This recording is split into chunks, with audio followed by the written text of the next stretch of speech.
မင်းကချိန်လိုက်ပြီပေါ့နော်ဒီကနေပြီးတော့မှတဒန်းချပြီးတော့မှပင်အလေးနဲ့ထိန်းထားလိုက်မယ်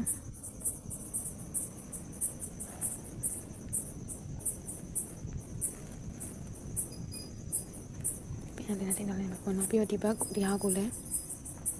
ဒီတိုင်းပဲဒီဟာကိုရှက်ကိုချိန်ထားတဲ့အောင်မြန်အောက်ထားလိုက်တယ်နော်သူ့ကိုလည်းတဒန်းချပြီးတော့မှသူ့ကိုကြတော့နည်းနည်းလေးကတ်လိုက်မယ်ဒီလိုလေးဆိုပို့လား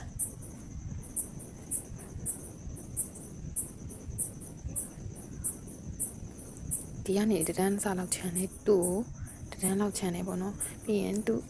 က2တန်းလောက်ချန်ထားတယ်2တန်းလောက်ချန်ပြီးသူ့ကတဒန်းလောက်ချန်ထားတယ်ပေါ့နော်ဒီလိုလေး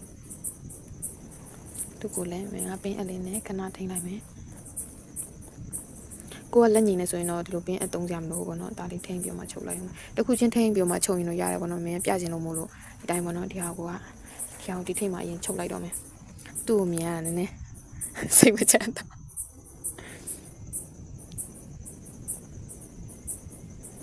ဒီထိတ်ကိုပိတ်ဖို့စားအတွက်တပေါက်ကိုကြော်မယ်ပြီးရင်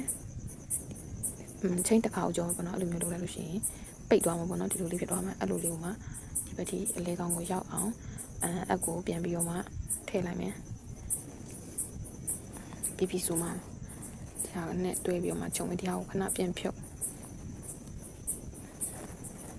ဒီဟာနဲ့ဟိုဒီလိုတွဲ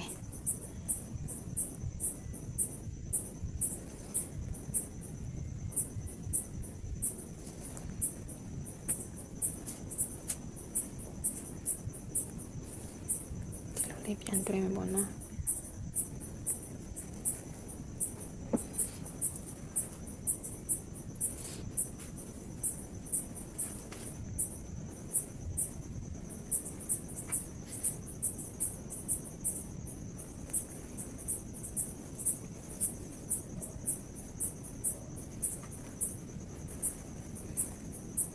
ဒီလိုလေးဖြစ်သွားမယ်ဆိုရင်ဒီဟာကိုဒီလိုမျိုးတက်မယ်ဆိုရင်ဒီလိုလေးဖြစ်သွားပြီပေါ့နော်အရန်ချစ်ဖို့ကောင်းနေပြီဒီဟာကိုဒီလိုက်ထည့်လိုက်မယ်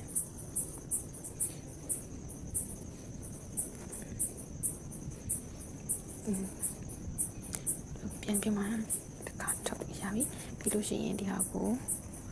ဒီလိုလေးပြန်ပြီးတော့မှပင်အနဲ့တဒန်းချပြီးတော့မှနရွယ်အောက်တဒန်းကိုချပြီးတော့မှပင်အလေးနဲ့မြန်ထိန်းထားလိုက်ပြီနော်ပြီးရင်အကုန်လုံးကိုတွဲချုပ်ရင်ရပြီပေါ့နော်တိုင်းလေးဒီဟာကိုလည်းချုပ်မယ်ဒီဟာကိုလည်းချုပ်မရပြီးရင်အညီအတိုင်းကျိုးလေးတက်မယ်ဒီထဲမှာချုပ်နေရင်တတိယတော့လို့ပေါ့နော်ဒီမဲ့ဒီဟာလည်းအစမသိရသေးဘူးအဲ့လိုပဲလုံရင်းနဲ့မိတယ်ပေါ့နော်ဒါလေးကိုလည်းအဲ့လိုမျိုးခြီးပြီးတော့မှနရွယ်လေးပြုံးထွက်အောင်ခြီးပြီးတော့မှအောက်ထုထဲကိုပဲထည့်လိုက်မယ်ပေါ့နော်ဆိုရင်ရပြီဒီဟာကိုလည်း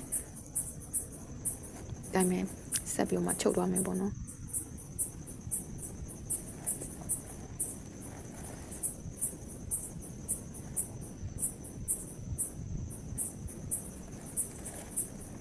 ချုပ်မပြတော့လို့ပြောရင်ချုပ်ပြခြင်းစိတ်က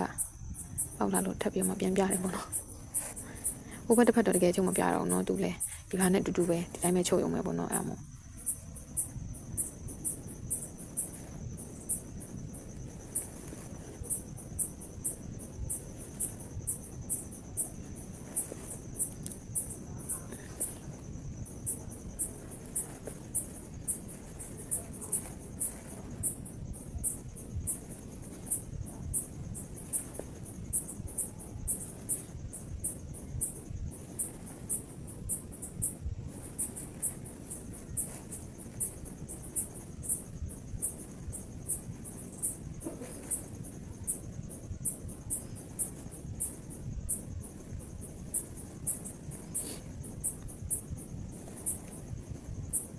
ဒါတော့မြင်လာကျိုးချန်တာကျိုးရရှိရှိလေးချန်မှာကျိုးချန်တာနည်းနည်းသွားပြီပေါ့နော်ဒီနားလေးရောက်ပြီဆိုရင်ဒီဟာလေးကျန်တဲ့နေရာမှာဆီလီကွန်ဖြည့်ရမယ်နော်မမေကအဲ့ဒါပြောမှမလို့ပြန်လာချုပ်ပြတာပေါ့နော်တခြားဆီလီကွန်မထည့်ဘူးဆိုရင်ဒါရပျော့ကြီးနေမှာပေါ့နော်ဆီလီကွန်လေးနည်းနည်းထည့်မယ်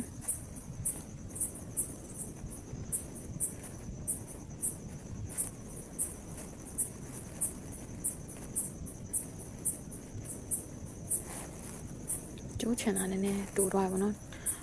လိုက်ထိုးမယ်ဆိုရင်တော့အဲ့လိုမျိုးကျိုးလေးကိုလည်းရှိရှိလေးချမ်းပြီးချုပ်တာတော့ကလေကျိုးရရှိတာမှမဖြစ်ဘူးပေါ့နော်တိုးနေလို့ရှိရင်ကျတော့အဆင်မပြေဘူးအခုလိုကျိုးလူတာတော့ကျိုးလိုသွားတယ်ဆိုလို့ရှိရင်ကျတော့နည်းနည်းလောက်ရတာ ခက်တယ်ပေါ့နော်စိတ်ကြောက်လည်းမလှမှာဆိုမလှတော့မဟုတ်ပါဘူးအဆက်ကြီးနဲ့မကြိုက်တာမြန်ကြောက်လေမြန်လည်းတစ်မျိုးပေါ့နော်အဲ့လိုမျိုးအဆက်ကြီးပါဆိုရင်တိတ်ပြီးမှမကြိုက်ဘူး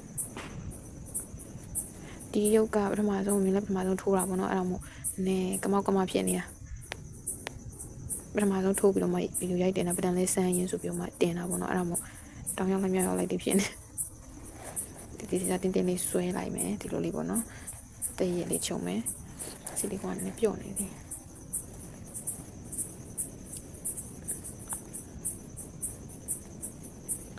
ဆီလီကွန်ထည့်မယ်ပြီးပြီဆိုလို့ရှိရင်ဆက်ပြီးတော့မှအဆုံးထိအောင်ချုပ်မယ်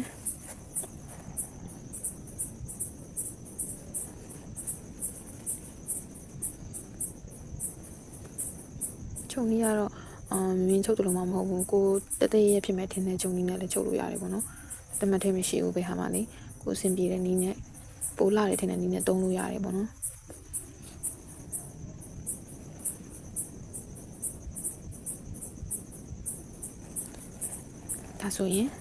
ဒါဆိုရင်ပြီးပြီဒီပိုင်းလေးချုပ်လို့ပြီးသွားပြီပေါ့နော်ဆီလီကွန်လေးနေရာတိချနေရာလေးချပြီးမှဝင်ဆီလီကွန်တနေရာလေးပုံနေမှာပေါ့နော်အဲ့လိုဆိုရင်ပုံထွက်ကလည်းမလာမဲနေမှာဒီလိုလေးရမယ်အဲ့ဆိုရင်ဒီကျိုးစာလေးကိုနောက်ကိုပို့ထားလိုက်မယ်ခါတိုင်းဆိုရင်လည်းအဲ့လိုတိတ်ပြမှဒီလိုမျိုးမသိဘူးပေါ့နော်ဒီကြားတဲ့လေးတွေပဲလိုက်ထွေးတာအဲ့လိုကြတော့လေပြန်ပြုတ်ထွက်တတ်တယ်ဆိုတော့ကြတော့မြန်ဒီနေ့ကိုပြန်သုံးတာပေါ့နော်ဒီတစ်ခုကိုလည်းပဲအဲ့လိုပဲပေါ့နော်မြင်ပင်အတိဖြုတ်လိုက်တော့မယ်ဒီဟာကိုလည်းအဲ့လိုပဲဒီလိုအဆုံးထိချုပ်ရမယ်ပေါ့နော်ချုပ်လာပြီဆိုလို့ရှိရင်ဒီလိုမပိတ်ခင်မှာဆီလီကွန်လေးနည်းနည်းလေးဒီတဲကိုဖြည့်ပေးရမယ်ဒါဆိုရင်မင်းဆက်မချုပ်ပြတော့ပေါ့နော်ဒီတိုင်းပဲချုပ်လိုက်အောင်ပါပဲရှင်ဟိုမင်းကအကုန်ချုပ်ပြီးပေါ့နော်ချုပ်ပြီးဆိုရင်ဒါမျိုးလေးကဒီနေရာမှာမပြောချင်တာဒီတဲကိုဆီလီကွန်ထည့်ရင်ရိုင်းထည့်နေပေါ့နော်ရိုင်းထည့်ရင်ဒီအထဲထဲမှာလေးတင်းသွားပြီးမှရုပ်ကဒီလိုပြဲကြီးဖြစ်လာတယ်ပေါ့နော်မင်းအဲ့ဒါလေးတတိပေးတာပါဒီဘက်နှစ်ခုစလုံးပေါ့နော်နည်းနည်းအရင်ချိန်ဆပြီးထဲပေါ့နော်အရင်တင်းနေအောင်ထည့်နေစရာမလိုဆိုတော့ပြောပြတာပါရှင်ပြီးရင်ဒီဟာကိုမင်းတစ်ဖက်ကိုထိုးပြီးပေါ့နော်အင်ဂျီကျိုးလေးကိုဒီကနေပြီးတော့မှတင်းနဲ့3 4 5 5တိုင်းမြောက်ကိုချပြီးတော့မှဒီကလည်းလက်ရဲ့အောက်ကနေတတိုင်းတပေါင်းနှစ်ခုကိုကြော်လိုက်တယ်ပေါ့နော်တိုင်တို့နှစ်ခုစားလောက်ကြော်ပြီးမှဒီဘက်ကိုနေရာချလိုက်တယ်ပြီးရင်ဒီကကိုသုံးမဲ့အရောင်ကချီကိုယူလာခဲ့မယ်ဒီဟာကိုနည်းနည်းရှိလေးချန်တယ်ပေါ့နော်ဘာလို့လဲဆိုတော့အစာသိမ့်ပြောမှချီရအောင်လို့ဒီနဲ့3 4 5 6 9 10 13ကပြီဆိုရင်လက်ပေါ်ကနေပြုံးမှဒီကိုသူ့ကိုလည်း1 2 3 4 5ကကြော်ပြီးတော့မှရှစ်ခွနဲ့ချိတ်ဒီလိုလေးရပါနော် sorry တခုလို့သွားတယ်ဒီဘက်မှာပြန်တခုလို့သွားတယ်ပြီးရင်ချိန်တစ်ခါထုတ်ပြီးမှကြိုးကိုနည်းနည်းရှိလေးဖြတ်လိုက်မယ်ပေါ့နော်ရှိလေးဖြစ်လိုက်မယ်ဆိုရင်အင်ဂျီအတွက်လည်းပြီးတော့ပါပြီဒီညမှာမင်းကအရုပ်ကျအင်ဂျီကျဒီလေးတွေလေးမရှိဘူးပေါ့နော်မင်းမထားရတော့ရှိတယ်မင်းပစ္စည်းနောက်တစ်ခါမှပေါင်းပြီးမှဆိုတော့အဲ့မှာမပါသေးရှိရင်ဒီညလေးမှာကော်လေးနဲ့အလိုလေးကတ်လိုက်မယ်ဆိုအရင်ချစ်ဖို့ကောင်းတဲ့ရုပ်ကလေးဖြစ်လာမှာပေါ့နော်ပြီးရင်မျက်လုံးတက်မယ်မျက်လုံးလေးတွေနှာခေါင်းလေးတွေတက်မယ်ပေါ့နော်ပြီးကြတော့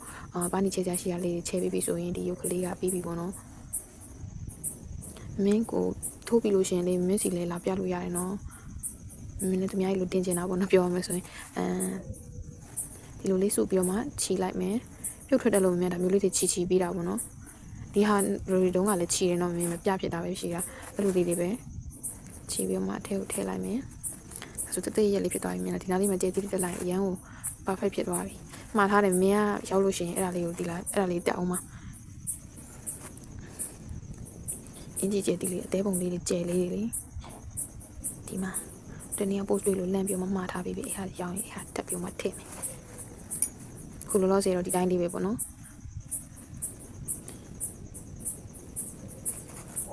ပြီးဆိုရင်ညက်ပြီးမှတဲကိုထည့်မယ်ဟိုထည့်ပြီးရင်မျက်လုံးနေရာလေးမျက်လုံးလေးတက်မယ်ပေါ့နော်မျက်လုံးလေးတက်မယ်ဆိုတော့မျက်လုံးကမင်းကဒီပြီးဆိုရင်မင်းကမျက်လုံးလေးတွေမကတ်သေးဘူးပေါ့နော်ဒီဘက်မျက်လုံးလေးကိုအရင်လုံးမယ်ဒီပေါက်ဖောင်းဒီပေါက်ဖောင်းနေတဲ့နေရာလေးပေါ့နော်အဲ့နေရာလေးနဲ့တန်းကိုပေါ်ကိုတန်းကိုထိုးလိုက်မယ်ပြီးရင်ဒီအောက်ကိုလည်းတက်တန်းထိုးလိုက်မယ်ပေါ့နော်ပြီးရင်ဒီဘက်ကိုပြန်ထွက်မယ်ပြီးပြီဆိုရင်ဒီထဲကိုပြန်ပြီးတော့မှထိုးမယ်ဒီလိုလေးပေါ့နော်ဒီလိုလေးရမယ်အဲ့ပြီးရင်ဒီအပေါက်ထဲကိုပြန်ထိုးပြီးတော့မှပါစက်ကိုကွေးလေးလုပ်မယ်ပါစက်ကိုကွေးလေးလုပ်ပြီးမှပါစက်လေးကိုပြီးရင်ဒီဘက်ကနေပြန်ပြီးတော့မှခြေကိုပြန်ထွက်လိုက်မယ် ဆိုရင်ဒါမျိုးလေးရမယ်ပေါ့နော်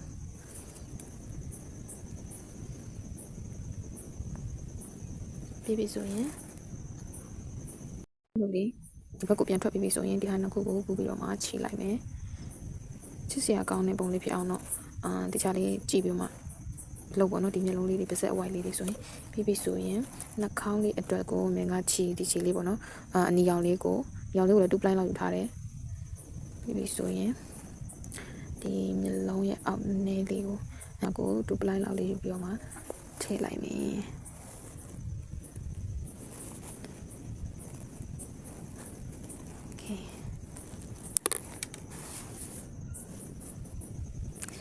နှာခေါင်းလေးကိုကြတော့သူ့အောက်ရဲ့မျက်လုံးရဲ့အောက်တစ်ဆင့်ဟိုလုပ်လိုက်တယ်ပေါ့နော်တစ်ဆင့်နှိမ်ပြီးတော့မှ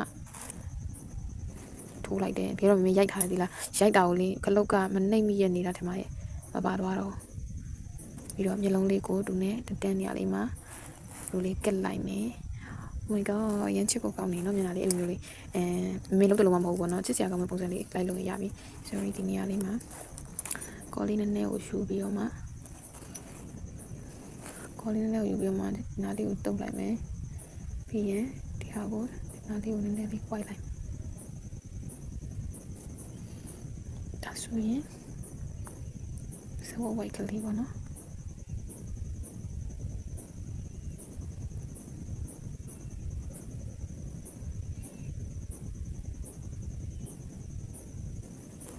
ဒီလိုလေးရပါပြီ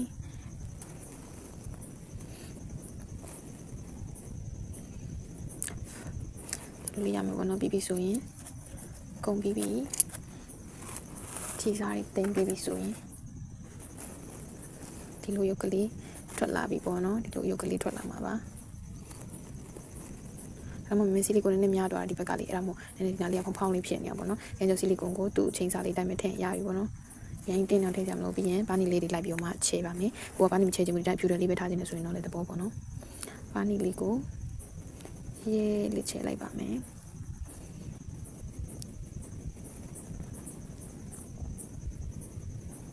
ဘာနီရလဲလေးမချဲတတ်ဘူးဆိုရင်မချဲပဲနေတာကောင်းတယ်ပေါ့နော်မဟုတ်ရင်မလာအောင်ရေဘရောင်ခက်ကြီးနဲ့ရုပ်ကိုရုပ်ဆိုးသွားတယ်လို့ခံစားရတယ်ပေါ့နော်ဒီတိုင်းလေးမှလာသေးတယ်ဒီတိုင်းဘာနီချဲလိုက်မှရုပ်ဆိုးသွားတယ်အမုံလေးတွေကြားတယ်ပေါ့နော်အဲ့ဒါလေးမုတ်လိုက်ရိုက်ပေါ့နော်ဒီလိုလေးပေါ့နော်နှာခေါင်းလေးနည်းနည်းရောချဲမယ်နှာခေါင်းလေးနည်းနည်းရောချဲပြီးတော့မှဖြန့်လိုက်မယ်ပေါ့နော်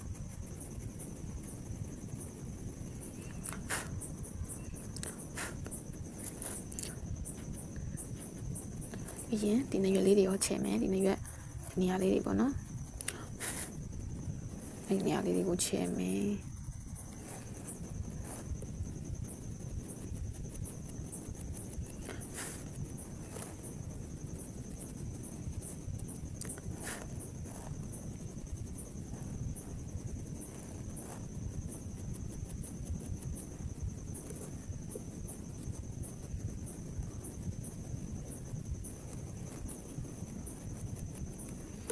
ဒီလိုလေးရမယ်ပေါ့နော်ပြီးရင်ဒီလက်ထိတ်လေးတွေရောချဲခြင်းလဲချဲလို့ရပါတယ်နည်းနည်းပဲချဲလို့မပေါ့နော်မင်းဒီရာကြီးကျတော့ရင်မကြိုက်ဘူးလို့ရင်းနေ